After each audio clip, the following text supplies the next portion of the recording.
Present by दीवाना music. अभी आप सुन रहे हैं दीवाना म्यूजिक पर एक शानदार प्रस्तुति।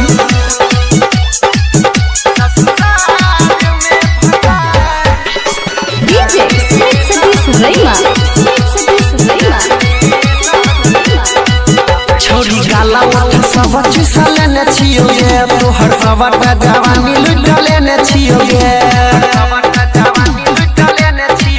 छोरी गाला उठ सब चुसा लेने छियो ये तोहर सवर का जवानी लुट लेने छियो ये यारवा के खेला जा यारवा के खेला जा जाने लागो ससुराल में भतार तोर गाने लागतो ससुराल में भतार तोर गाने लागतो। अभी आप सुन रहे हैं दीवाना म्यूजिक पर एक शानदार प्रस्तुति। डीजे सतीश रैमा।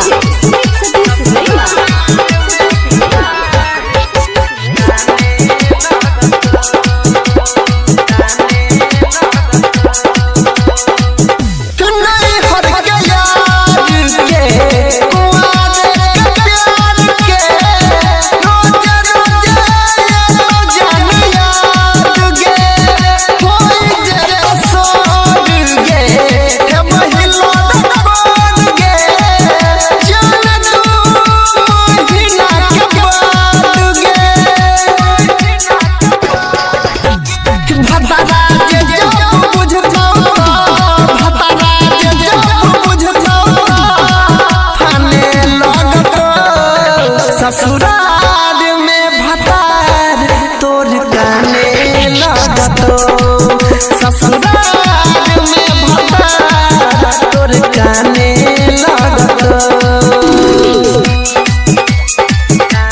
अभी आप सुन रहे हैं दीवाना म्यूजिक पर एक शानदार प्रस्तुति। डीजे सतीश रैमा।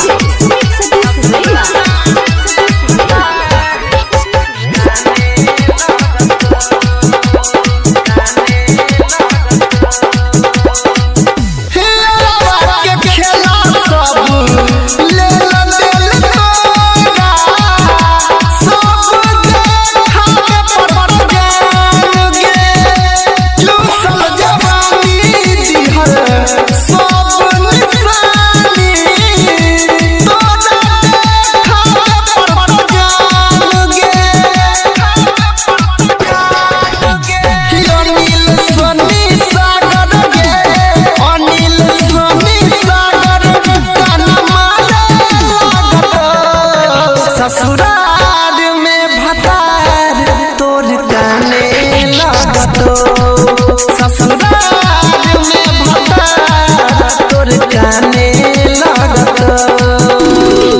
प्रेजेंट बाय दीवाना म्यूजिक पर